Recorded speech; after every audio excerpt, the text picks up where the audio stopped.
Praise the lord. ಕ್ರಿಸ್ತನಲ್ಲಿ ಪ್ರೀತಿಯುಳ್ಳ ದೇವಜನರೇ, ಇದೊಂದು ಎಜುಕೇಷನಲ್ ವಿಡಿಯೋ.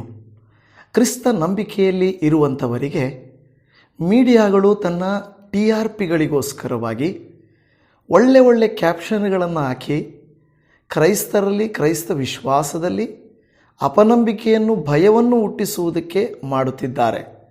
ಈ ಒಂದು ಚಾನಲ್ಗಳಲ್ಲಿ ಇಲ್ಲವೇ ನ್ಯೂಸಲ್ಲಿ, ಯೂಟ್ಯೂಬ್ಗಳಲ್ಲಿ ಹಾಕಿರುವಂಥ ಥಂಬ್ನೈಲ್ಗಳನ್ನು ನೋಡ್ರಿ. ಮತಾಂತರಿಗಳಿಗೆ ಶಾಕ್, SC ಸ್ಥಾನ ಸಿಗಲ್ಲ, ಧರ್ಮ ಬದಲಿಸಿದರೆ ಮೀಸಲಾತಿ ಬಂದ್, SC/ST ಕಾಯ್ದೆ ಸುಪ್ರೀಂ ಮಹತ್ವದ ತೀರ್ಪು, ಮತಾಂತಗೊಂಡರವರಿಗೆ SC/ST ಕಾಯ್ದೆ ಅನ್ವಯಿಸಲ್ಲ, ಸುಪ್ರೀಂ ತೀರ್ಪು, SC/ST ಕ್ರೈಸ್ತ ಮತಾಂತರವಾದರೆ ಮೀಸಲಾತಿ ರದ್ದಾಗುತ್ತೆ ಅಂತ ಸುಪ್ರೀಂ ಆದೇಶ. SC/ST ಕಾಯ್ದೆಯಡಿ ರಕ್ಷಣೆ ಪಡೆಯಲು ಅರ್ಹರಲ್ಲ, ಮತಾಂತರಗೊಂಡ ದಿನದಿಂದಲೇ ಜಾತಿ ಸ್ಥಾನಮಾನ ರದ್ದಾಗುತ್ತದೆ, ಮತಾಂತರವಾದರೆ ಮೀಸಲಾತಿ ಸಿಗಲ್ಲ, ಸುಪ್ರೀಂ ದಲಿತರಿಗೆ ಶಾಕ್, ಕ್ರೈಸ್ತ ಧರ್ಮಕ್ಕೆ ಕನ್ವರ್ಟ್ ಆದರೆ SC ಸವಲತ್ತಿಲ್ಲ, ಸುಪ್ರೀಂ ಮಹತ್ವದ ಆದೇಶ, ದಲಿತ ಅಸ್ಮಿತೆಗೆ ಕೊಡಲಿ ಏಟು, ಸುಪ್ರೀಂ ಶಾಕ್ನಿಂದ ದಿಗಿಲು. ಈ ಎಲ್ಲ ಹೀಗೆ ಕನ್ನಡದಲ್ಲಿ ಸ್ವಲ್ಪ ಕಡಿಮೆ ಇದೆ. ತೆಲುಗಲ್ಲಿ ನೋಡಿದ್ರೆ ಅಂತೂ ಎಲ್ಲ TV ಚಾನಲ್ಗಳು, ಇನ್ನೂ ಬೇರೆ ಭಾಷೆಗಳಲ್ಲಿ ಕೂಡ ಕ್ರೈಸ್ತರ ಕತೆ ಮುಗಿಯಿತು, SC/STಗಳ ತಂಟೆಗೆ ಬಂದರೆ ಅವರ ಕತೆ ಮುಗಿದೀತು, ಸುಪ್ರೀಂ ಇಷ್ಟು ದಿನ ಆದಮೇಲೆ ನಮ್ಮ ದೇಶವನ್ನು ರಕ್ಷಣೆ ಮಾಡಿದೆ, ಜನರಿಗೆ ಸ್ವಾತಂತ್ರ್ಯವನ್ನು ಕೊಟ್ಟಿದೆ, ಹೀಗೆ ಬಾಯಿಗೆ ಬಂದದ್ದೆಲ್ಲ ಮಾತನಾಡ್ತಾ ಇದ್ದಾರೆ. ದೇವಜನವೇ, ಕೆಲವರು ನನಗೆ ಫೋನ್ ಮಾಡಿ, ಪಾಸ್ಟರ್, ನಮ್ಮ ಮನೆಯವರು, ನಮ್ಮ ಅಕ್ಕಪಕ್ಕದವರು ನನಗೆ ಕೆಲವರು ಹೇಳ್ತಾ ಇದ್ದಾರೆ, ನೀನೇನಾದರೂ ಚರ್ಚ್ಗೆ ಹೋದರೆ, ನೀನೇನಾದರೂ ಬೈಬಲ್ ಓದಿದರೆ, ನೀನೇನಾದರೂ ಪ್ರಾರ್ಥನೆ ಮಾಡಿದರೆ, ನೀನೇನಾದರೂ ಕನ್ವರ್ಟ್ ಆಗಿದೆಯಾ ಅಂತ ಗೊತ್ತಾದರೆ ನಿನಗೆ ಎಲ್ಲ ಇರುವ ಸ್ಥಾನಮಾನ SC/ST ಎಲ್ಲ ಸ್ಥಾನಮಾನ ಕಿತ್ಕೊಳ್ತಾರೆ, ನಿಮ್ಮನ್ನು ಏನೂ ಇಲ್ಲದೆ ಮಾಡ್ತಾರೆ, ನಿಮಗೆ ಸರ್ಕಾರದಿಂದ ಪುಡಿಗಾಸು ಸಿಗೋದಿಲ್ಲ ಅಂತ ಹೇಳ್ತಾ ಇದ್ದಾರೆ. ನಾನು ಏನು ಮಾಡಬೇಕು ಅಂತ ಕೆಲವರು ಕಳವಳ ವ್ಯಕ್ತಪಡಿಸಿದ್ದರಿಂದ ಈ ಒಂದು ವಿಡಿಯೋನ ನಾನು ಮಾಡಿ ಪೂರ್ಣ ವಿವರ, ಇದರ ಏನಪ್ಪ ಬುಡ ಮೊದಲು ಏನಿದು ಅರ್ಥ ಏನು ಅಂತ ತಿಳಿಯಪಡಿಸ್ತಾ ಇದ್ದೇನೆ. ಇಷ್ಟಕ್ಕೂ ನಾನೇನು SC/STಗಳ ಪರವಾಗಿ ಮಾತನಾಡಲಿಕ್ಕೋ, ಸುಪ್ರೀಂ ಕೋರ್ಟ್ ವಿರೋಧವಾಗಿ ಮಾತನಾಡಲಿಕ್ಕೋ, ಈ TV ಚಾನಲ್ಗಳು ಹೇಳುತ್ತಿರುವಂಥ ಎಲ್ಲ ಸುಳ್ಳು ಸುದ್ದಿಗಳನ್ನು ನಿಮಗೆ ಹೇಳಿ ಭಯಪಡಿಸುವುದಕ್ಕೆ ನಾನು ಬಂದಿಲ್ಲ. ಇಷ್ಟಕ್ಕೂ ನಾನು SC/ST ಸಮುದಾಯಕ್ಕೆ ಸೇರಿದವನು ಅಲ್ಲವೇ ಅಲ್ಲ. ಈಗ ಇದರ ವಿಷಯ ಏನಂದರೆ, ಒಬ್ಬ ಪಾಸ್ಟರ್ ಮಾಡಿದ ತಪ್ಪಿನಿಂದ ಇವತ್ತಿನ ಈ ಒಂದು ನ್ಯೂಸು TRPಗಳಿಗೋಸ್ಕರ ಚಾನಲ್ಗಳು ಇಷ್ಟಾನುಸಾರವಾಗಿ ಮಾಡ್ತಾ ಇರುವುದನ್ನು ನಾವು ನೋಡ್ತಾ ಇದ್ದೇವೆ. ಇದರ ಪೂರ್ಣ ವಿವರಣವನ್ನು ನಾನು ಕೊಡುತ್ತೇನೆ. ಅದಕ್ಕಿಂತ ಮೊದಲನೇದಾಗಿ ಇದು ಎಲ್ಲಿಂದ ಪ್ರಾರಂಭವಾಯಿತಪ್ಪ ಅಂತ ನೋಡುವಾಗ, ಗುಂಟೂರು, ಆಂಧ್ರ ಪ್ರದೇಶದ ಗುಂಟೂರು ಜಿಲ್ಲೆಯ ಅಲ್ಲಿ ಗುಂಟೂರು ಎಂಬ ಸ್ಥಳದಲ್ಲಿರುವಂಥ ಒಬ್ಬ ಪಾಸ್ಟರ್ ಆನಂದ್ ಅನ್ನುವಂಥವರು ಕಳೆದ ದಿನಮಾನಗಳಲ್ಲಿ ಕೆಲವರು ಆತನನ್ನು ಜಾತಿ ನಿಂದನೆ ಮಾಡಿದ್ದಾರೆ. ಜಾತಿ, ನೀನು ಇಂಥ SCಗೆ ಸೇರಿದವನು ಅಂತ ಜಾತಿ ನಿಂದನೆ ಮಾಡಿದ್ದಾರೆ. ಆದುದರಿಂದ ನನಗೆ ನನ್ನ ಜಾತಿಯ ಅಡಿಯಲ್ಲಿ ನನಗೆ ನೀವೇನು ಮಾಡಬೇಕು, ಸುರಕ್ಷತೆಯನ್ನು ಕೊಡಬೇಕು. ಯಾಕೆಂದರೆ ನನ್ನನ್ನು ಈ ಅಸ್ಪೃಶ್ಯತೆಯಿಂದ ನಡೆಸ್ಕೊಳ್ತಾ ಇದ್ದಾರೆ, ನನಗೆ ವಿರೋಧ ಮಾಡ್ತಾ ಇದ್ದಾರೆ. ಈ SC/ST ಕಾಯ್ದೆಯ ಅಡಿಯಲ್ಲಿ ನನಗೆ ಸುರಕ್ಷತೆ ಕೊಡಬೇಕು. ಈ SC/ST ಕಾಯ್ದೆ ಏನಪ್ಪ ಅಂತ ಹೇಳಿದ್ರೆ, 1950ರಲ್ಲಿ SC/ST ಕಾಯ್ದೆಯನ್ನು ಮಾಡಿದ್ದಾರೆ. ಇದರ ಅಡಿಯಲ್ಲಿ ಯಾರನ್ನಾದರೂ ದೂಷಿಸುವುದು, ನೋಯಿಸುವುದು, ಅಸ್ಪೃಶ್ಯತೆ ಮಾಡುವುದು ಮಾಡಿದರೆ ಅವರಿಗೆ, ಅಂದರೆ ಅವರು ಮಾಡಿದವರಿಗೆ ಕಠಿಣ ಶಿಕ್ಷೆ ಆಗುತ್ತದೆ. ಇದನ್ನು ತಿಳಿದಂಥ ಈ SC/ST ಕಾಯ್ದೆಯಡಿ ನನಗೆ ನ್ಯಾಯ ಬೇಕು ಅಂತ ಅವರು ಅಲ್ಲಿ ಏನು ಮಾಡ್ತಾರೆ, ಕೋರ್ಟಿಗೆ ಹೋಗ್ತಾರೆ. ಹೈಕೋರ್ಟು, ಆಂಧ್ರ ಪ್ರದೇಶದಲ್ಲಿರುವಂಥ ಹೈಕೋರ್ಟು ಈ ಒಂದು ಕೇಸನ್ನು 2022ರಲ್ಲಿ ತೆಗೆದುಕೊಂಡು ಒಂದು ತೀರ್ಪು ಕೊಟ್ಟಿತು. ಆ ತೀರ್ಪು ಏನಂದರೆ, ನೀವು ಈಗಾಗಲೇ ಏನಾಗಿದ್ದೀರಾ, ಈ ಜಾತಿಯನ್ನು SC ಜಾತಿಯನ್ನು ಬಿಟ್ಟುಬಿಟ್ಟು ನೀವೀಗೇನು ಮಾಡಿದ್ದೀರಾ, ನೀವು ಕ್ರೈಸ್ತ ಧರ್ಮಕ್ಕೆ ಹೋಗ್ಬಿಟ್ಟಿದ್ದೀರಾ. ಅದಕ್ಕೆ ಕಾರಣ ಏನಪ್ಪ ಅಂದರೆ, ಅವರು 10 ವರ್ಷಗಳಿಂದ ಪಾದ್ರಿಯಾಗಿ ಕೆಲಸ ಮಾಡ್ತಾ ಇದ್ದಾರೆ. ಪಾಸ್ಟ್ರಾಗಿ ಕೆಲಸ ಮಾಡ್ತಾ ಇದ್ದಾರೆ. ನೋಡಿ, ನೀನು 10 ವರ್ಷ 12 ವರ್ಷದಿಂದ ನೀವು ಅಲ್ಲಿ ಹೋಗಿ ಪಾದ್ರಿಯಾಗಿ ಕೆಲಸ ಮಾಡ್ತಾ ಇದ್ದೀರಾ. ನೀವು ಕ್ರಿಶ್ಚಿಯನ್ ಅಲ್ವಾ? ಮತ್ತು ನೀವು SC ಆಕ್ಟ್ ಅದರ ಕೆಳಗಡೆ ನೀವು ಯಾಕೆ ಇದನ್ನು ಕೇಳ್ತಾ ಇದ್ದೀರಾ? ಇದು ಬೇಡ, ಸಿಗೋದಿಲ್ಲ ನಿಮಗೆ, ಈ ಕೇಸು ಒಡೆದಾಕ್ತಾ ಇದ್ದೀವಿ ಅಂತ ಅದನ್ನು ತೆಗೆದಾಕ್ತು. ಈ ಪಾಸ್ಟರು ಅಷ್ಟಿಗೆ ಸುಮ್ಮನಾಗದೆ ಅದನ್ನು ನೋಡಿ, SC ಆಕ್ಟ್ ಕೆಳಗಡೆ ಇವರಿಗೆ ಸುರಕ್ಷತೆ ಬರಬೇಕಾದ್ರೆ ಇವರು SC ಅಡಿಯಲ್ಲೇ ಇರಬೇಕು, ಬೇರೆ ಯಾವುದರಲ್ಲಿ ಇರಬಾರ್ದು. ಆದರೆ ಇವರೇ ಹೋಗಿ ಇವರು ಏನು ಹೇಳಿದ್ದಾರೆ, ನಾನು ಕ್ರಿಶ್ಚಿಯನ್ ಆಗಿಬಿಟ್ಟಿದ್ದೀನಿ, ನಾನು ಪಾಸ್ಟರ್ ಆಗಿಬಿಟ್ಟಿದ್ದೀನಿ, ನಾನು 12 ವರ್ಷದಿಂದ ಇದರಲ್ಲಿದ್ದೀನಿ ಅಂತ ಹೇಳಿದಾಗ ಕೋರ್ಟ್ ಹೇಳಿದು, ಇದು ನೀನು ಅಲ್ಲಿದ್ದರೆ ಅಲ್ಲೇ ಇರಬೇಕು, ಇಲ್ಲಿದ್ದರೆ ಇಲ್ಲೇ ಇರಬೇಕು ಅಂತ ಹೇಳ್ತದೆ. ಏನು ಅನೇಕ ವಿಚಾರಗಳಿದೆ, ಪೂರ್ತಿ ಕೇಳದೆ ನೀವು ಯಾವ ತೀರ್ಮಾನಕ್ಕೂ ಬರಬಾರ್ದು. ಈಗ ಏನಾಯಿತು, ಆ ರೀತಿಯಾಗಿದ್ದಾಗ ಅದು ಎಲ್ಲ ಕೇಳಿಸ್ಕೊಂಡು, ನೀನು ಕ್ರಿಶ್ಚಿಯನ್ ಆಗಿದ್ದೀಯಾ, ನಿನಗೂ ಇದಕ್ಕೆ ಸಂಬಂಧ ಇಲ್ಲಪ್ಪ, ನೀನು ಕ್ರಿಶ್ಚಿಯನ್ ಆದಮೇಲೆ ಅಲ್ಲಿ ಮುಖ್ಯವಾದಂಥ ವಿಚಾರ ಏನಂದರೆ, ಕ್ರೈಸ್ತತ್ವದಲ್ಲಿ ಜಾತಿ ಪದ್ಧತಿ ಇಲ್ಲಪ್ಪ, ಕ್ರೈಸ್ತತ್ವದಲ್ಲಿ ಇಲ್ಲ. ಮೂಲ ಕ್ರೈಸ್ತತ್ವ ಇದನ್ನು ಚೆನ್ನಾಗಿ ಜ್ಞಾಪಕ ಇಟ್ಕೊಳ್ಳಿ. ಮೂಲ ಕ್ರೈಸ್ತತ್ವ ಅಂತ ಇದೆ. ಬೈಬಲ್ ಆಧಾರಿತವಾಗಿ ವ್ಯತ್ಯಾಸ ಮಾಡೋದಿಲ್ಲ. ಆದರೆ ಅನೇಕ ಕಡೆಗಳಲ್ಲಿ ಒಂದು ವೇಳೆ ಸಮಾಜಗಳಲ್ಲಿ ಮಾಡ್ಬೋದು. ಆದರೆ ಬೈಬಲ್ಗೂ ಕ್ರೈಸ್ತತ್ವಕ್ಕೂ ಮೂಲ ಕ್ರೈಸ್ತತ್ವಕ್ಕೆ ಸಂಬಂಧ ಇಲ್ಲವೇ ಇಲ್ಲ. ಈಗ ಇವರೇನು ಹೇಳಿದ್ರು, ನಿಮ್ಮಲ್ಲಿ ಕ್ರೈಸ್ತತ್ವದಲ್ಲಿ ಅಸ್ಪೃಶ್ಯತೆ ಇಲ್ಲದೇ ಇರೋದರಿಂದ, ಇದು ಹಿಂದೂ ಧರ್ಮಕ್ಕೆ ಸಂಬಂಧಪಟ್ಟದ್ದು ಮಾತ್ರ ಆಗಿರೋದರಿಂದ, ನೀವಿದಕ್ಕೆ ಸಂಬಂಧಪಟ್ಟಿಲ್ಲದೇ ಇರೋದರಿಂದ ನಿಮಗೆ ಸುರಕ್ಷತೆಯನ್ನು, ಅವರ ಮೇಲೆ ಆ್ಯಕ್ಷನನ್ನು ತೆಗೆದುಕೊಳ್ಳೋಕ್ಕಾಗಲ್ಲ ಅಂತ ಹೊಡೆದಾಕಿದ್ರು. ಈ ಪಾಸ್ಟರ್ ಅದನ್ನು ಚಾಲೆಂಜ್ ಮಾಡಿ ಸುಪ್ರೀಂ ಕೋರ್ಟಿಗೆ ತೆಗೆದುಕೊಂಡು ಹೋಗ್ತಾರೆ. ಸುಪ್ರೀಂ ಕೋರ್ಟಲ್ಲಿ ಕೂಡ ಇದೇ ವಿಷಯವನ್ನು ಹೇಳಿ, ನೋಡಪ್ಪ, ನೀನು ಕ್ರೈಸ್ತ ಪಾದ್ರಿಯಾಗಿ ಕೆಲಸ ಮಾಡ್ತಾ ಇದ್ದೀಯಾ, ಈ ಕ್ರೈಸ್ತ ಪಾದ್ರಿಯಾಗಿ ಕೆಲಸ ಮಾಡಿದ ಮೇಲೆ ಮತ್ತೆ ನಿನಗೆ ಇಲ್ಲಿಂದ ಯಾಕೆ ಬೇಕು ಅಂತ ಅವರು ಕೇಳಿ, ಇನ್ನು ಮೇಲೆ ಈ SC ಕಾಯ್ದೆ ಅಂದರೆ SC ಅವರು ಯಾರಾದರೂ ಕ್ರಿಶ್ಚಿಯನ್ ಆಗಿ ಈ ಪಾದ್ರಿ ಥರ ಕನ್ವರ್ಟ್ ಆಗಿ ಇದನ್ನು ಜಾತಿ ಧರ್ಮವನ್ನು ಬಿಟ್ಟು ಹೋಗ್ಬಿಟ್ರೆ, ಆ ಹೋಗ್ಬಿಟ್ಟವರಿಗೆ ಈ SC ಕಾಯ್ದೆಯ 1950 ಅಡಿಯಲ್ಲಿರುವಂಥ ಯಾವುದೇ ಸುರಕ್ಷತೆ, ಯಾವುದೇ ಸಹಾಯ ಸಿಗೋದಿಲ್ಲ ಅಂತ ಅಲ್ಲಿ ತೀರ್ಪಾಗಿದೆ ಅಷ್ಟೇ. ಇದು ಒಬ್ಬ ಪಾಸ್ಟರ್ ಮಾಡಿದ ಮಿಸ್ಟೇಕೋ ಏನೋ ಆದರೂ ಆಗಿದೆ. ಇಲ್ಲಿ ಗಮನಿಸಬೇಕಾದಂಥ ಕೆಲವು ವಿಚಾರಗಳಿದ್ದಾವೆ. 1950ರಲ್ಲಿ ಒಂದು ಕಾಯ್ದೆ ಬಂತು. ಆ ಕಾಯ್ದೆಯಲ್ಲಿ ಏನಂದರೆ, ಅಲ್ಲಿ ಹೇಳುತ್ತಾ ಇದೆ, ಇದು 50ರಲ್ಲಿ ಬಂದಿರುವಂಥದ್ದು ಏನಾದರೂ ಇಲ್ಲಿ ಹಾಕಿದೆ ನೋಡಿ, ಈ only Hindus as SCs to address the social disability arising out of the practice of untouchability. ಅಸ್ಪೃಶ್ಯತೆಯಿಂದ ಹಿಂದೂಗಳಲ್ಲಿ ಮಾತ್ರ ಇರುವಂಥ ಅನ್ಟಚಬಲ್ಸ್ SC ಅವರಿಗೆ ಇದರ ಅಡಿಯಲ್ಲಿ ಏನು ಮಾಡಬೇಕು, ಅವರಿಗೆ ಸುರಕ್ಷತೆ ಕೊಡಬೇಕು ಅಂತಿದೆ. ಆದರೆ ಆನಂತರ 1956ರಲ್ಲಿ ಈ ಒಂದು ಆರ್ಡ್ರಿಗೆ ಅಮೆಂಡ್ಮೆಂಟ್ ಮಾಡಿ, Dalits who have converted to Sikhism once more in 1990 to include Dalits who had converted to Buddhism.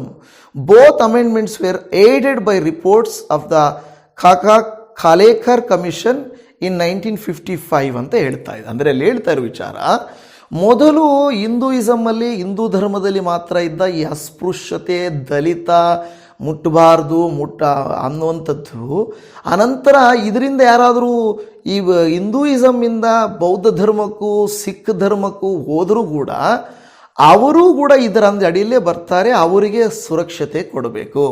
ಅಂದರೆ ಇಲ್ಲಿ ಆ್ಯಕ್ಚುಲಿ ಸಿಕ್ಕಿಸಮಲ್ಲಿ, ಬುದ್ಧಿಸಮಲ್ಲಿ ಅಸ್ಪೃಶ್ಯತೆ ಇಲ್ಲ. ಮೂಲ ಕ್ರೈಸ್ತತ್ವದಲ್ಲಿದ್ದ ಹಾಗೆ ಮೂಲ ಸಿಕ್ಕಿಸಮ್ ಇಲ್ಲ ಬುದ್ಧಿಸಮಲ್ಲಿ ಅಸ್ಪೃಶ್ಯತೆ ಇಲ್ಲ. ಅವ್ರು ಆ ಕ್ಯಾಸ್ಟು, ನಾನು ಈ ಕ್ಯಾಸ್ಟು ಅನ್ನೋದು. ಆದರೂ ನೋಡಿ, ಈ ಸಿಕ್ಕಿಸಮ್ಗೂ ಬುದ್ಧಿಸಮ್ಗೂ ಇಲ್ಲದೆ ಇರುವಂಥ ವಿನಾಯಿತಿ, ಇವರಿಗೆ ಕೊಟ್ಟ ವಿನಾಯಿತಿ ಕ್ರೈಸ್ತ ಧರ್ಮಕ್ಕೆ ಕೊಡ್ತಾ ಇಲ್ಲ. ಅದು ತಾರತಮ್ಯನೇ, ಆದರೆ ನಾವು ಅದನ್ನು ಪ್ರಶ್ನೆ ಮಾಡೋಕ್ಕಾಗಲ್ಲ. ನೋಡಿ, ಅದರ ಅರ್ಥ ಏನಂದರೆ, ಹಿಂದೂ ಧರ್ಮದಲ್ಲಿ ಮಾತ್ರ ಅಸ್ಪೃಶ್ಯತೆ ಇದೆ, ಅದರ ಅಡಿಯಲ್ಲಿ ಸುರಕ್ಷತೆ ಕೊಡಬೇಕು ಅಂತ ಹೇಳಿರೋದು. ಆದರೆ ಅದನ್ನು ಸಿಕ್ಕಿಸಮ್ ಮತ್ತು ಬುದ್ಧಿಸಮ್ಗೂ ಕೂಡ ಏನು ಮಾಡಿದ್ರು, ಇದು ಮಾಡಿದ್ರು. ಈಗ ಕ್ರೈಸ್ತತ್ವಕ್ಕಾಗಲಿ ಇಸ್ಲಾಮಕ್ಕಾಗಲಿ ನಾವು ಕೊಡಲ್ಲ ಅನ್ನುವಂಥ ಒಂದು ತಾರತಮ್ಯ ಇದೆ. ಈಗ ಇಷ್ಟೇ, ಇನ್ನೂ ಈ ಸುಪ್ರೀಂ ಕೋರ್ಟಲ್ಲಿ ಕೆಲವು ಕಾಯ್ದೆಗಳು, ನಿಯಮಗಳು ಇನ್ನೂ ಹಾಗೇ ಇದೆ. ಅದರಲ್ಲಿ ಒಂದು, ಸುಪ್ರೀಂ ಕೋರ್ಟು ಅನೇಕ ರಾಜ್ಯಗಳಿಗೆ ಮತಾಂತರ ನಿಷೇಧ ಕಾಯ್ದೆ ನೀವು ತಂದಿದ್ದೀರಲ್ವಾ, ಇದು ಯಾಕೆ ತಂದರೆ ಇದಕ್ಕೆ ಕಾರಣಗಳನ್ನು ನೀವು ಕೊಡ್ರಿ ಅಂತ ಹೇಳಿಬಿಟ್ಟು ಸುಪ್ರೀಂ ಕೋರ್ಟ್ ಎಲ್ಲ ರಾಜ್ಯಗಳನ್ನು ಕೇಳಿದೆ. ಇನ್ನೂ ಅದು ಕೂಡ ಇತ್ಯರ್ಥ ಆಗಿಲ್ಲ. ಏನು ಮತಾಂತರ ನಿಷೇಧ ಕಾಯ್ದೆ ನೀವು ಯಾಕೆ ಮಾಡ್ತಾ ಇದ್ದೀರಾ, ಇದು ಏನು ಉದ್ದೇಶ ಅಂತ ತಿಳಿಸ್ರಿ ಅಂತ ಹೇಳಿದೆ. ಇನ್ನು ಅನೇಕರು SC STಗಳಿಂದ ಬೇರೆ ಧರ್ಮಗಳಿಗೆ ಹೋಗೋದಕ್ಕೆ ಅಪ್ಲಿಕೇಶನ್ಸ್ ಹಾಕ್ಕೊಂಡಿದ್ದಾರೆ. ಸುಪ್ರೀಂ ಕೋರ್ಟ್ ಇದನ್ನು ಒಂದೊಂದು ಅಪ್ಲಿಕೇಶನನ್ನು ಇತ್ಯರ್ಥ ಮಾಡುವಷ್ಟರಲ್ಲಿ 30ರಿಂದ 40 ವರ್ಷ ಹಿಡಿತದೆ. ಅಂದರೆ ಯಾರು ಎಲ್ಲಿರಬೇಕು ಅನ್ನುವಂಥದ್ದನ್ನು ಇನ್ನೂ ಸುಪ್ರೀಂ ಕೋರ್ಟ್ ತೀರ್ಮಾನ ಮಾಡಿಲ್ಲ. ಮತ್ತು ಸುಪ್ರೀಂ ಕೋರ್ಟೇ ತೀರ್ಮಾನ ಮಾಡಿರುವ ತೀರ್ಪು ಕೊಟ್ಟಿರುವ ಪ್ರಕಾರ ನೀವು ಧರ್ಮ ಬದಲಾಗಬಹುದೇ ಹೊರತು ನಿಮ್ಮ ಜಾತಿಯನ್ನು ಬದಲಾಯಿಸಲಿಕ್ಕೆ ಆಗಲ್ಲ. ಇದು ಕೂಡ ಕೋರ್ಟ್ ತೀರ್ಪು ಹಾಗೇ ಇದೆ. ನೋಡಿ, ನೀವು ಯಾವ ಧರ್ಮದಲ್ಲಾದರೂ ಹೋಗ್ರಿ, ಆದರೆ ನಿಮ್ಮ ಕುಲ ಮಾತ್ರ ಹಂಗೆ ಇರುತ್ತೆ ಅಂತ ಹೇಳಿದ ಅದೇ ಕೋರ್ಟು ನೀವು ಕುಲ ಬಿಟ್ಟು ಹೋದರೆ ನಿಮಗೆ ಸವಲತ್ತು ಸಿಗಲ್ಲ ಅನ್ನುವಂಥದ್ದು ಇದೆ. ನೋಡಿ, ಈಗ ಅಂದ್ಕೊಳ್ಬೋದು, ಇದೇನಪ್ಪ ಸುಪ್ರೀಂ ಕೋರ್ಟೇ ಇಲ್ಲೊಂದು ತೀರ್ಪು ಅಲ್ಲೊಂದು ತೀರ್ಪು ಕೊಡಲಿಕ್ಕೆ ಹೇಗೆ ಸಾಧ್ಯ ಅಂತ ಅನ್ಬೋದು. ಈಗ ನಾನು ಹೋಗ್ತೀನಿ, ಒಂದು ಕೇಸ್ ಹಾಕ್ತೀನಿ, ಆವಾಗ ನನ್ನ ಪರವಾಗಿ ನನಗೆ ಸಂಬಂಧಪಟ್ಟಂತೆ ತೀರ್ಪನ್ನು ಸುಪ್ರೀಂ ಕೋರ್ಟು ಕೊಡ್ತದೆ. ಕೆಲವು ಸಾರಿ ಅದು ಇಂಡಿವಿಜುವಲ್ ಆಗಿ, ಇನ್ನು ಕೆಲವು ಸಾರಿ ಸಾಮಾಜಿಕವಾಗಿ ಕೊಡುತ್ತದೆ. ಈಗ ಉದಾಹರಣೆಗೆ ಪಾಸ್ಟ್ರವರು SC ನನಗೆ ಅದರ ಅಡಿಯಲ್ಲಿ ನನಗೆ ಸುರಕ್ಷತೆ ಬೇಕು ಅಂತ ಕೇಳಿದರು. ಒಂದು ವೇಳೆ ಇನ್ನೊಬ್ಬರು ಯಾರಾದರೂ ಒಬ್ಬ ವಿಶ್ವಾಸಿ, ಅವರೇನು ಪಾಸ್ಟ್ರಲ್ಲ, ಅವರೇನು ಅದರಲ್ಲಿಲ್ಲ, ಬರೀ ವಿಶ್ವಾಸಿ, ನಾನು ದೇವರನ್ನ ನಂಬ್ತೀನಿ ಅನ್ನೋರ ಮೇಲೆ ಯಾರಾದರೂ ಈ ಥರ ಕೇಸ್ ಹಾಕಿದ್ರೆ ಅವರೇನಾದರೂ ಸುಪ್ರೀಂ ಕೋರ್ಟ್ಗೆ ಹೋಗಿ, ನೋಡಿ ಅಯ್ಯ, ನನ್ನ ಸರ್ಟಿಫಿಕೇಟಲ್ಲಿ ಜಾತಿ ಪ್ರಮಾಣ ಪತ್ರ, ಆದಾಯ ಪ್ರಮಾಣ ಪತ್ರ, ನನ್ನ ಸಮಾಜದ್ದು ಎಲ್ಲ, ನಾನು ಹಿಂದೂನೇ, ನಾನು SCನೇ, ಆದರೆ ನಾನು ಪ್ರೇಯರ್ಗೆ ಅಂತ ಚರ್ಚ್ಗೆ ಹೋಗಿ ಬರ್ತೀನಿ, ನನ್ನನ್ನು ಈ ರೀತಿ ನಿಂದೆ ಮಾಡ್ತಾ ಇದ್ದಾರೆ ಅಂದರೆ ಸುಪ್ರೀಂ ಕೋರ್ಟ್ ಆವಾಗ ಅವರ ದಾಖಲೆಗಳನ್ನು ಪರೀಕ್ಷಿಸಿ ಇವರು ಕನ್ವರ್ಟ್ ಆಗಿದ್ದಾರೆ ಅನ್ನೋದಕ್ಕೆ ಯಾವುದೇ ದಾಖಲೆಗಳು ಇಲ್ಲ, ಇವರು ಬರೀ ಚರ್ಚ್ಗೆ ಹೋಗಿ ಬರ್ತಾರೆ. ಈಗ ಉದಾಹರಣೆಗೆ ಪ್ರಧಾನಮಂತ್ರಿಯವರೇ ಚರ್ಚ್ಗೆ ಹೋಗಿ ಪ್ರೇಯರ್ ಮಾಡಿ ಬರ್ತಾರೆ ಅಂದರೆ ಅವರು ಕ್ರಿಶ್ಚಿಯನ್ ಆಗೋಗಲ್ಲ. ಪ್ರಧಾನಮಂತ್ರಿಯವರು ಬೈಬಲ್ ಇಟ್ಕೊಳ್ತಾರೆ ಅಂತ ಹೇಳಿದರೆ ಅವರು ಕ್ರಿಶ್ಚಿಯನ್ ಕನ್ವರ್ಟ್ ಆಗಿದ್ದಾರೆ ಅಂತಲ್ಲ ಅರ್ಥ. ಯಾರು ಬೇಕಾದರೂ ಬೈಬಲ್ ಇಟ್ಕೊಳ್ಬೋದು, ಯಾರು ಬೇಕಾದರೂ ಚರ್ಚ್ಗೆ ಹೋಗ್ಬೋದು, ಯಾರಿಗೆ ಹೋಗಬೇಕಾದ್ರೂ ಮಸೀದಿಗೆ ಹೋಗ್ಬೋದು. ಈಗ ಎಷ್ಟೋ ಜನ ಏನು ಮಾಡ್ತಾರೆ, ಹಿಂದೂ ಸಹೋದರ ಸಹೋದರಿಯರು ಚರ್ಚ್ಗೆ ಬರ್ತಾರೆ ಪ್ರಾರ್ಥನೆಗೋಸ್ಕರ, ಮಸೀದಿಗಳಿಗೆ ತಾಯ್ತ ಕಟ್ಸ್ಕೊಳ್ಳೋಕೆ ಹೋಗ್ತಾರೆ. ತಾಯ್ತ ಕಟ್ಸ್ಕೊಂಡು ಮಾತ್ರಕ್ಕೆ ಇಸ್ಲಾಮರಾಗಲ್ಲ, ಚರ್ಚ್ಗೆ ಹೋದ ಮಾತ್ರ ಕ್ರಿಶ್ಚಿಯನ್ಸ್ ಆಗಲ್ಲ. ಹೌದಲ್ವಾ? ನಾವು ಒಂದು ವೇಳೆ ಕೆಲವರು ಎಲ್ಲಾದರೂ ಹೋದರೆ, ಒಂದು ಪುಣ್ಯಕ್ಷೇತ್ರಗಳಿಗೆ ಏನಾದರೂ ನೋಡಲಿಕ್ಕೆ ಹೋದರೆ ನಾವು ಹೋಗಿದ್ದೀವಿ ಅಂತ ಮಾತ್ರಕ್ಕೆ ನಾವು ಹಿಂದೂಗಳಾಗಲ್ಲ. ಅಂದರೆ ನಾನು ಹೇಳೋದು ಉದಾಹರಣೆ ಹೇಳ್ತಾ ಇದ್ದೇನೆ. ಅವರವರು ಎಲ್ಲಿ ಭಕ್ತಿ, ಆತ್ಮಿಕತೆ, ದೇವರು, ಪೂಜೆ ಪುನಸ್ಕಾರಗಳ ಹೆಸರಲ್ಲಿ ಹೋದರೂ ಕೂಡ ಎಷ್ಟೋ MLAಗಳು, ಮಂತ್ರಿಗಳು, ಪ್ರಧಾನಮಂತ್ರಿಗಳು, ರಾಷ್ಟ್ರಪತಿಗಳು, ಅಧ್ಯಕ್ಷರುಗಳು ಅಲ್ಲಿ ಇಲ್ಲಿ ಹೋಗ್ತಾ ಇರ್ತಾರೆ. ಚರ್ಚ್ಗೆ ಹೋದ ಮಾತ್ರ, ಮಸೀದಿಗೆ ಹೋದ ಮಾತ್ರ, ದೇವಸ್ಥಾನಕ್ಕೆ ಹೋದ ಮಾತ್ರ ಅವರು ಕನ್ವರ್ಟ್ ಆಗಿ ಹೋಗಿದ್ದಾರೆ ಅಂತಲ್ಲ. ನೀವು ಸರ್ಟಿಫಿಕೇಟಲ್ಲಿ ನೀವು ಕನ್ವರ್ಟ್ ಆಗಿದ್ದೀನಿ ಅಂತ ನಿಮಗೆ ಸರ್ಟಿಫಿಕೇಟ್ ಇದೆಯಾ? ನಿಮ್ಮ ಹತ್ರ ಇಲ್ಲ, ಯಾರ ಹತ್ರನೂ ಇಲ್ಲ. ನಮಗೆ ಬೇಕಾಗಿರೋದು ಕ್ರಿಶ್ಚಿಯನ್ ಸರ್ಟಿಫಿಕೇಟ್ ಅಲ್ಲ, ದೇವರಿಗೆ ಬೇಕಾಗಿರುವುದು ಮನಸ್ಸು. ನಾನು ದೇವರನ್ನ ಆರಾಧನೆ ಮಾಡ್ತೀನಿ, ದೇವರನ್ನ ನಂಬ್ತೀನಿ, ಅಷ್ಟು ಮಾತ್ರಕ್ಕೆ ನಾನು ಧರ್ಮ ಬಿಟ್ಟು ಹೋಗಿದ್ದೇನೆ, ನನ್ನ ಭಾಷೆ ಬಿಟ್ಟು ಹೋಗಿದ್ದೇನೆ, ನನ್ನ ಸಂಸ್ಕೃತಿಯನ್ನು ಬಿಟ್ಟು ಹೋಗಿದ್ದೇನೆ ಅಂತ ಅಲ್ಲ. ಆದದು ಆರ್ಟಿಕಲ್ 25 ಅಭಿವ್ಯಕ್ತ ಸ್ವಾತಂತ್ರ್ಯ. ಅದು ಅಂದರೆ ಅವರವರಿಗೆ ಕೊಡಲ್ಪಟ್ಟಿರುವಂಥ ಸ್ವಾತಂತ್ರ್ಯ, ಅವರದಿಷ್ಟ. ನಾನು ಇಲ್ಲೇ ಇರುವಂಥ ನಿಮಗೆ ಹೇಳೋಕ್ಕಾಗಲ್ಲ. ಇನ್ನೂ ಏನಾದರೂ ಬಲವಂತದ ಮತಾಂತರ ಏನಾದರೂ ಮಾಡಿದರೆ ಅದಕ್ಕೆ ಕೋರ್ಟು ಕಚೇರಿಗಳಿದ್ದಾವೆ, ಅದರ ಸತ್ಯಾಸತ್ಯತೆಗಳನ್ನು ತಿಳ್ಕೊಂಡು ಶಿಕ್ಷೆ ಕೊಡುವಂಥದ್ದಿದೆ.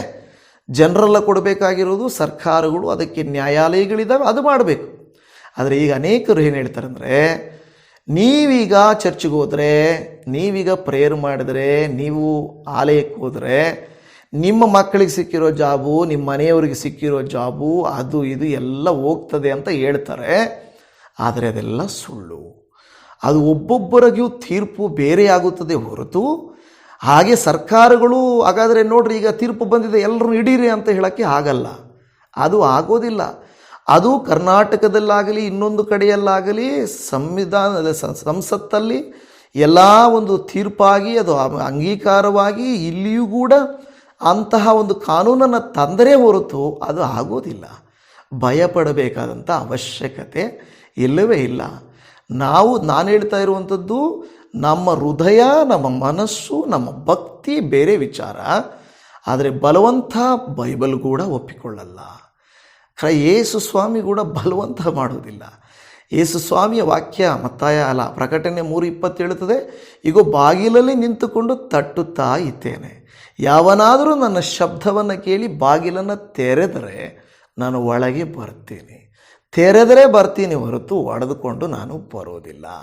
ಹೌದು, ಅದು ಯಾರಿಗೇ ಆಗಲಿ, ಅದು ಕ್ರೈಸ್ತರಿಗೆ ಆಗಲಿ ಅನ್ಯರಿಗೆ ಆಗಲಿ, ಅದು ಆ ರೀತಿಯಾಗಿ ಸಂಭವಿಸುತ್ತದೆ. ಇದು ಎಲ್ಲೋ ಒಂದು ಹೈಕೋರ್ಟಲ್ಲಿ ತಿರಸ್ಕಾರವಾಗಿದ್ದನ್ನು ಪಾಸ್ಟು ಸುಪ್ರೀಂ ಕೋರ್ಟ್ ತೆಗೆದುಕೊಂಡು ಹೋದರು. ಅಲ್ಲಿ ಕೂಡ ಹೇಳ್ತಾರೆ, ಈ SC/ST ಕಾಯ್ದೆ ಹಿಂದೂಯಿಸಮ್, ಸಿಕ್ಕಿಸಮ್, ಬುದ್ಧಿಸಮ್ ಈ ಆ್ಯಕ್ಟ್ಗಳ ಪ್ರಕಾರವಾಗಿ ಅನ್ವಯವಾಗುತ್ತದೆ ಹೊರತು ಕ್ರಿಶ್ಚಿಯಾನಿಟಿಗೆ ಕನ್ವರ್ಟ್ ಆದವರಿಗೆ ಸಿಕ್ಕೋದಿಲ್ಲ. ದೇವಜನವೇ, ಇನ್ನೂ ಒಂದು ಹೆಜ್ಜೆ ಮುಂದಕ್ಕೆ ಹೋಗಿ ಹೇಳಬೇಕಾದ್ರೆ, ಯೇಸುವನ್ನು ನಂಬಿರುವವರು ಇಲ್ಲಿಯೂ ಅಲ್ಲಿಯೂ ನಾವು ಸವಲತ್ತು ಪಡ್ಕೊಳ್ಬೇಕು ಅಂತ ಯಾರೂ ಹೋಗಲ್ಲ. ಅವರು ಹೋಗುವುದು ತಮ್ಮ ಸ್ವಂತ ಮನಸ್ಸಿಗೋಸ್ಕರ ಅಲ್ವಾ? ಅವರ ಮನಸ್ಸಿನ ತೃಪ್ತಿಗೋಸ್ಕರ, ಆತ್ಮ ರಕ್ಷಣೆಗೋಸ್ಕರ ಹೋಗ್ತಾರೆ. ಮೊದಲು ಮಾನವನಾಗು ಎಂಬ ಒಂದು ಮಾತುಗಳು ನಮಗೆಲ್ಲ ಗೊತ್ತಿದೆಯಲ್ವಾ? ನಾವೆಲ್ಲರೂ ಸಹೋದರ ಸಹೋದರಿಯರು, ನಾವೆಲ್ಲರೂ ಮನುಷ್ಯರು, ನಾವು ಯಾರನ್ನು ದೂಷಿಸಲಿಕ್ಕೆ ನಾವು ಹೋಗೋದಿಲ್ಲ. ಆದರೆ ವಿನಾಕಾರಣ ಅವರವರ ಸ್ವಾತಂತ್ರ್ಯಕ್ಕೆ ಧಕ್ಕೆ ಮಾಡಿ ಭಯವನ್ನು ಪಡಿಸುವಂಥದ್ದು ಬೇಕಾಗಿಲ್ಲ. ನೋಡಿ, ಈ ಮಾತುಗಳನ್ನೆಲ್ಲ ನೋಡುವಾಗ ಹೇಳುತ್ತಾ ಇದೆ, ಇದಕ್ಕೆ ಇವರಿಗೆ ಕ್ರೈಸ್ತರಿಗೆ ಕೊಡಲಿ ಪೆಟ್ಟು, ಈ ಮತಾಂತರಿಗಳಿಗೆ ದೊಡ್ಡ ಶಾಕು, ಧರ್ಮ ಬದಲಿಸಿದರೆ ಮೀಸಲಾತಿ ಬಂದು, ಇದೆಲ್ಲ ಈಗ ಅನೇಕ ಕ್ರೈಸ್ತರು, ಯಾರು ಕ್ರೈಸ್ತರು ಅನ್ನುವಂಥವರು ಧರ್ಮ ಅಲ್ಲ, ಇದೊಂದು ಮಾರ್ಗ. ಕ್ರೈಸ್ತತ್ವ ಅನ್ನೋದು, ಯೇಸು ಸ್ವಾಮಿ ಕೂಡ ನಾನಿಲ್ಲಿ ಧರ್ಮವನ್ನು ಸ್ಥಾಪನೆ ಮಾಡಲಿಕ್ಕೆ ಬರಲಿಲ್ಲ, ರಾಜ್ಯವನ್ನು ಸ್ಥಾಪನೆ ಮಾಡಲಿಕ್ಕೆ ಬರಲಿಲ್ಲ, ಬದಲಾಗಿ ನಾನು ಕೊಡುವಂಥ ನೀರನ್ನು ಕುಡಿಯುವವನು ನಿತ್ಯ ಜೀವವನ್ನು ಹೊಂದುತ್ತಾನೆ. ಜೀವಿತ ಬದಲಾಗುತ್ತದೆ, ಜೀವನ ಬದಲಾಗುತ್ತದೆ ಹೊರತು ಬೇರೇನೂ ಬದಲಾಗಲ್ಲ.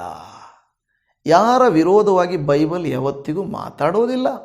ಅದರಿಂದ ನನ್ನನ್ನು ಕೆಲವರು ಪ್ರಶ್ನೆ ಮಾಡಿದರು, ಇದೇನೋ ಸುಪ್ರೀಂ ಕೋರ್ಟ್ ತೀರ್ಪು ಕೊಟ್ಬಿಟ್ಟಿದೆಯಂತೆ, ಹಂಗಾಗ್ಬಿಡುತ್ತಂತೆ, ಹೀಗಾಗ್ಬಿಡುತ್ತಂತೆ. ಇಲ್ಲ, ಅದು ಮೊದಲೇ ಇರುವ ತೀರ್ಪೇ ಎಚ್ಚರಿಸಿ ಹೇಳಿದೆ. 1950ರಲ್ಲಿ SC/ST ಕಾಯ್ದೆ ಏನಿದೆಯೋ ಅದು ಬಂದಿದೆ. ಒಬ್ಬ ವ್ಯಕ್ತಿ ಒಂದು ಒಂದು ಒಂದು ಕಮೆಂಟನ್ನು ಹಾಕಿದ್ದಾರೆ. ಕಮೆಂಟನ್ನು ನಾನು ಇಲ್ಲಿ ಹಾಕ್ತೀನಿ ನೋಡಿ. ಇಲ್ಲಿ ಸರ್ವೋಚ್ಚ ನ್ಯಾಯಾಲಯ ಕೊಟ್ಟಿರುವುದು ಏನೆಂದರೆ, 1950ರಲ್ಲಿ ಬಂದಂಥ ಕಾನೂನು ಇದು, ಆದರೆ ಕ್ರೈಸ್ತ ಧರ್ಮಕ್ಕೆ ಮತಾಂತರವಾಗುತ್ತಿವೆ ಅಂತ ಹೇಳಿ ತಮ್ಮನ್ನು ತಾವು ಬದಲಾಯಿಸಿಕೊಂಡರೆ ಮಾತ್ರವೇ ಇದು ಅನ್ವಯ. ಒಂದು ವೇಳೆ ಅವರು ಹಿಂದೂಗಳಾಗಿ ಕ್ರೈಸ್ತ ಧರ್ಮವನ್ನು ಆಚರಣೆ ಮಾಡುತ್ತಿದ್ದರೆ ಅವರನ್ನು ಹೊರಗೆ ಹಾಕುವಂಥ ಯಾವುದೇ ಕಾನೂನುಗಳು ಇನ್ನೂ ಮೇಲೆ ಇಲ್ಲ, ಮುಂದೆ ಬರುವುದು ಇಲ್ಲ. SC ಕೋಟಾದಿಂದ ಅವರನ್ನು ತೆಗೆಯಬೇಕೆಂದು ಈಗಾಗಲೇ ಲಕ್ಷಾಂತರ ಅರ್ಜಿಗಳು ಸುಪ್ರೀಂ ಕೋರ್ಟ್ನ ನ್ಯಾಯಾಲಯದಲ್ಲಿ ಇದೆ. ಅದನ್ನು ಒಂದೊಂದಾಗಿ ಎತ್ತಿಕೊಂಡರೆ 35ರಿಂದ 40 ವರ್ಷವೂ ಬೇಕಾಗುತ್ತದೆ ತೀರ್ಪು ಕೊಡಲಿಕ್ಕೆ. ಅರ್ಥ ಮಾಡಿಕೊಳ್ಳಿ, ಏಕೆಂದರೆ ಚರ್ಚಿಗೆ ಹೋಗುವವರನ್ನು ಗುರುತಿಸಿ ಅವರು ಕ್ರೈಸ್ತರು ಅಂತ SC ಕೋರ್ಟದಿಂದ ತೆಗೆಯುವಂಥ ಹಕ್ಕು ಸಂವಿಧಾನದಲ್ಲಿ ಇಲ್ಲ, ಆರ್ಟಿಕಲ್ 25ರ ಪ್ರಕಾರ. ಆದರೆ ತಾವೇ ಕ್ರೈಸ್ತ ಧರ್ಮಕ್ಕೆ ಮತಾಂತರವಾಗುವ ಅಂತ ಹೇಳಿ ತಮ್ಮ ದಾಖಲಾತಿಗಳನ್ನು ಬದಲಾಯಿಸಿಕೊಂಡರೆ ಮಾತ್ರವೇ ಅವರಿಗೆ SC ಕೋಟ ಹೋಗುತ್ತದೆ. ನನಗೆ SC ಕೋಟ, SC ಅಲ್ಲ, ನಾನು ಕ್ರಿಶ್ಚಿಯನ್, ನಾನು ಅಲ್ಪಸಂಖ್ಯಾತರಲ್ಲಿರ್ತೇನೆ ಅಂತ ನಾವು ಬದಲಾಯಿಸಿಕೊಂಡರೆ ಆಗ ನೀನು ಇಲ್ಲಪ್ಪ, ನಿಂದು ಸರ್ಟಿಫಿಕೇಟ್ಸ್ ಎಲ್ಲ ಚೇಂಜ್ ಆಗಿಬಿಟ್ಟಿದೆ, ನೀನು ಇನ್ಮೇಲೆ SC ಅಲ್ಲ ಅಂತ ಹೇಳ್ತದೆ. ಆದರೆ ಎಷ್ಟೋ ಜನರು ಹೃದಯದಲ್ಲಿ ನಂಬ್ತಾರೆ, ಕುಲ ಮತ್ತು ಧರ್ಮದಲ್ಲಿ ಹಾಗೆ ಇರ್ತಾರೆ. ಅದು ಬರೀ ನಾವಿಲ್ಲಿ ಹುಟ್ಟಿದ್ದು, ಇಲ್ಲಿ ಬೆಳೆದದ್ದು, ನಾವೆಲ್ಲಿನವರು ಅಲ್ಲ. ನಂಬಿಕೆ ಮಾಡುವಂಥದ್ದು ಅವರವರದು. ಅನೇಕರು ಮೂಢನಂಬಿಕೆಗಳನ್ನು ಮಾಡ್ತಾರೆ, ಅನೇಕರು ಇದು ಮಾಡ್ತಾರೆ. ಯಾರೂ ನಾವು ಪ್ರಶ್ನೆ ಮಾಡೋಕ್ಕಲ್ಲ. ಅದು 25ರ ಆರ್ಟಿಕಲ್ 25ರ ಅಭಿವ್ಯಕ್ತ ಸ್ವಾತಂತ್ರ್ಯ. ಅದು ಇನ್ನೊಂದು ಕಮೆಂಟ್ ಇದೆ ನೋಡಿ ಇಲ್ಲಿ, ಮತಾಂತರವಾಗಿ ಸರ್ಟಿಫಿಕೇಟ್ಗಳನ್ನು ಮೀಸೆ ಮೇಲೆ ಇಟ್ಕೊಂಡು ತಿರುಗೋರಿಗೆ ಗೂಟ ಹೊಡೆದ ಸರ್ವೋಚ್ಚ ನ್ಯಾಯಾಲಯಕ್ಕೆ ನನ್ನ ಕೋಟಿ ನಮನಗಳು. ಅಲ್ಲಿ ಕೆಟ್ಟ ಪದವನ್ನು ಅವರು ಉಪಯೋಗಿಸಿದ್ದಾರೆ, ನಾನು ಅದಕ್ಕೆ ಓದಲಿಲ್ಲ. ತೀರ್ಪು ಸರಿಯಾಗಿದೆ. ನಮ್ಮ ಧರ್ಮದಲ್ಲಿ ಮೇಲು ಕೀಳು ಎನ್ನುವ ಜಾತಿ ಪದ್ಧತಿ ಇಲ್ಲ. ಒಮ್ಮೆ ಕ್ರಿಶ್ಚಿಯನ್ ಎಂದಾದರೆ ಕ್ರಿಶ್ಚಿಯನ್ ಮಾತ್ರ, ಮೀಸಲಾತಿ ಆಸೆ ಪಡುವವರು ಕ್ರಿಶ್ಚಿಯನ್ ಧರ್ಮಕ್ಕೆ ಬೇಕಾಗಿಲ್ಲ. 2 ದೋಣಿಗಳಲ್ಲಿ ಕಾಲಿಡುವವರು ಯಾವಾಗಲೂ ಧರ್ಮಕ್ಕೆ ಅಪಾಯ. ಅಂತಹ ಆಸೆ ಇಲ್ಲದವರು, ನಿಜವಾಗಿ ದೇವರ ಮೇಲೆ ನಂಬಿಕೆ ಇಡುವವರು ಮಾತ್ರ ಧರ್ಮದಲ್ಲಿ ಉಳಿಯಿರಿ ಅಂತ ಹೇಳ್ತಾ ಇದೆ. ಇನ್ನೊಂದು ಕಮೆಂಟ್ ಇದೆ, ಎಷ್ಟೋ ಜನ ಕ್ರಿಶ್ಚಿಯನ್ ಆಗಿ ಕನ್ವರ್ಟ್ ಆಗಿ SC ಕೋಟಾದಲ್ಲಿ ಕೆಲಸ, ಪ್ರಮೋಷನ್ ತಗೊಂಡು ಚರ್ಚ್ ಚಟುವಟಿಕೆಗಳಲ್ಲಿ ಸ್ಥಾನ ಪಡೆಯುವ ಜನರಿಗೆ ಏನು ಹೇಳ್ತೀರಾ? ಅವರು ಎಲ್ಲಿದ್ದೀರಾ? ಈ ಅನ್ಯಾಯ ತಡೆಯಿರಿ, ನಿಜವಾದ ಫಲವುಗಳಿಗೆ ಜಾಬು ಪ್ರಮೋಷನ್ ಸಿಗಲಿ ಅಂತ. ಇಲ್ಲಿರುವಂಥ ಜನರು ಎಲ್ಲರೂ ಟ್ಯಾಕ್ಸ್ ಕಟ್ತಾ ಇದ್ದಾರೆ, ಎಲ್ಲರೂ ಜೀವನ ಮಾಡ್ತಾ ಇದ್ದಾರೆ, ಎಲ್ಲರಿಗೂ ಸರಿಸಮಾನವಾದ ಹಕ್ಕಿದೆ. ಯಾರಾದರೂ ನಾನು ಕ್ರಿಶ್ಚಿಯನ್ ಆಗಿದ್ದೀನಿ ಅಂತ ಕನ್ವರ್ಟ್ ಆಗಿದ್ದು, ಅವರು ಸರ್ಟಿಫಿಕೇಟ್ ಬದಲಾಯಿಸಿಕೊಂಡಿದ್ದು, ಇಷ್ಟಾನುಸಾರ ಬದಲಾಯಿಸಿಕೊಂಡು ಇನ್ನೂ ಸವಲತ್ತು ಪಡೀತಾ ಇದ್ದರೆ ಅವರ ಮೇಲೆ ಕೋರ್ಟ್ ಕೇಸ್ ಇದೆ, ನೀವು ಕೇಸ್ ಹಾಕ್ಬೋದು, ಏನು ತೊಂದರೆ ಇಲ್ಲ. ಆದರೆ ಸುಮ್ಮನೆ ಈ ರೀತಿಯಾದಂಥ ಕಮೆಂಟ್ಗಳನ್ನು, ಇನ್ನೂ ಅನೇಕ ಕಮೆಂಟ್ಗಳಿದ್ದಾವೆ, ನಾನು ಅದನ್ನೆಲ್ಲ ಓದಲಿಕ್ಕೆ ಹೋಗೋದಿಲ್ಲ. ಆದರೆ ನಾನು ಹೇಳೋದು ಪ್ರಿಯ ದೇವ ಜನರೇ, ಯೇಸುವನ್ನು ಹೃದಯದಲ್ಲಿ ನಂಬಿದ ಪ್ರಾರ್ಥಿಸಿದವರಿಗೆ ಯಾವ ತೊಂದರೆಯೂ ಇಲ್ಲ. ದೇವರು ಎಲ್ಲವನ್ನು ನೋಡ್ತಾ ಇದ್ದಾನೆ. ಯಾವ ಕೋರ್ಟ್ಗಳಿಗಿಂತ ಹೆಚ್ಚಾಗಿ ದೇವರ ಕೃಪೆ ಬಹಳ ಮುಖ್ಯ. ನಾವು ಕೋರ್ಟ್ ವಿರೋಧವಾಗಿ ಮಾತಾಡ್ತಾ ಇಲ್ಲ, ಜನರ ಕಮೆಂಟ್ ವಿರೋಧವಾಗಿ ಮಾತಾಡ್ತಾ ಇಲ್ಲ. ಆದರೆ ನಾವು ಹೇಳೋದೇನೆಂದರೆ, ಒಂದು ವೇಳೆ ಅವರು ಕ್ರಿಶ್ಚಿಯನ್ ಆಗಬೇಕಂತಿದ್ರೆ ಅವ್ರ ಸರ್ಟಿಫಿಕೇಟ್ ಚೇಂಜ್ ಮಾಡಿಕೊಂಡಿದ್ದರೆ ಅವ್ರು ನಿಜವಾದ ಕ್ರೈಸ್ತರು. ಆದರೆ ನಂಬಿದವರು, ನಾನು ಹೇಳಿದಿಲ್ಲ ಈಗ ಮಂತ್ರಿ, ಪ್ರಧಾನಮಂತ್ರಿ, ಅವರು ಇವರು ಚರ್ಚ್ಗೆ ಈಗ ಕ್ರಿಸ್ಮಸ್ಗೆ ಬರ್ತಾರೆ, ಈಸ್ಟರ್ಗೆ ಬರ್ತಾರೆ, ಚರ್ಚ್ಗಳಲ್ಲಿ ಬಂದು ವಿಸಿಟ್ ಮಾಡಿ ಪ್ರೇಯರ್ ಮಾಡಿಸ್ಕೊಂಡು ಹೋಗ್ತಾರೆ. ಹಾಗಾದರೆ ಪ್ರಧಾನಮಂತ್ರಿಯವರು ಇಲ್ಲ ಮಂತ್ರಿಗಳು ಇವರೆಲ್ಲ ಪ್ರೇಯರ್ ಮಾಡಿಸ್ಕೊಡೋದ್ಮೇಲೆ ಕ್ರಿಶ್ಚಿಯನ್ ಆಗಿಬಿಡ್ತಾರೆ? ಮತ್ತು ಅವ್ರನ್ನೆಲ್ಲ ಯಾಕೆ ಪ್ರಶ್ನೆ ಮಾಡಲ್ಲ? ನೀವು ಯಾಕೆ ಹಿಂಗಿರೋರು, ನೀವು ಯಾಕೆ ಚರ್ಚ್ಗೆ ಹೋಗ್ತೀರಾ, ನೀವು ಯಾಕೆ ಬೈಬಲ್ ತೊಗೊಂಡು ಬರ್ತೀರಾ, ಯಾಕೆ ಅವ್ರ ಕೈಯಲ್ಲಿ ಪ್ರೇಯರ್ ಮಾಡಿಸ್ಕೋತೀರಾ, ಯಾಕೆ ಹೋಗ್ತೀರಾ ಅಂತ ನೀವು ಕೇಳೋ ಧೈರ್ಯ ಇದೆಯಾ? ಇಲ್ಲ. ಅವ್ರನ್ನ ಕೇಳೋಕ್ಕಾಗಲ್ಲ. ಬಡವರು, ಬಲಹೀನರು, ಅಸ್ಪೃಶ್ಯರು, ತಿರಸ್ಕರಿಸಲ್ಪಟ್ಟವರು, ಏನೇನೋ ಇದೆ ಮಾತುಗಳು, ಅವೆಲ್ಲ ಮಾಡಿದವರಿಗೆ ಭಯ ಹಿಡಿಸ್ತಾರೆ. ಎಲ್ಲ ಕ್ರಿಸ್ತನಲ್ಲಿ ವಿಶ್ವಾಸಿಗಳಾಗಿರುವವರೇ, ನಮಗೆ ಸರ್ಟಿಫಿಕೇಟು ಮುಖ್ಯ ಅಲ್ಲ. ನಾನು ಹೇಳಿದ್ದೀನಿ, ಇಷ್ಟಕ್ಕೂ ನಾನು SC ST ಯಾವುದೇ ಸಮುದಾಯಕ್ಕೆ ಸೇರಿದವನಲ್ಲ. ಅದಕ್ಕೆ ನಾನು ಹೇಳ್ತಾ ಇದ್ದೇನೆ, ನನಗೆ ಹಾಗಂತೇಳಿ ತಾರತಮ್ಯವೇನೂ ಇಲ್ಲ. ಅವರವರ ಜೀವನ ಅವರವರದು. ಆದರೆ ಯಾವುದೋ ಒಬ್ಬ ವ್ಯಕ್ತಿಗೋಸ್ಕರ ಸುಪ್ರೀಂ ಕೋರ್ಟ್ ಕೊಟ್ಟ ತೀರ್ಪನ್ನು ಎಲ್ಲ ಕ್ರೈಸ್ತರಿಗೆ ಶಾಕು ಕೊಡಲಿ, ಪೆಟ್ಟು, ಮತಾಂಧರಿಗೆ ಅದು ಮತ್ತು ಇವರು ಹಿಂಗೆ ಮಾಡ್ತವ್ರೆ, ಧರ್ಮ ಬದಲಾಯಿಸ್ಕೊಂಡು, ಇದೆಲ್ಲ ಬೇಡದೇ ಇರುವಂಥ ವಿಚಾರಗಳು. ಕ್ರೈಸ್ತರಾದರೂ ನೋಡಲಿ, ದೇವರಲ್ಲಿ ಬಲಗೊಳ್ಳಲಿ. ಕರ್ತನು ತಾನೇ ನಿಮ್ಮನ್ನು ಆಶೀರ್ವದಿಸಲಿ. ಶಲೋಮ್. Praise the Lord Jesus.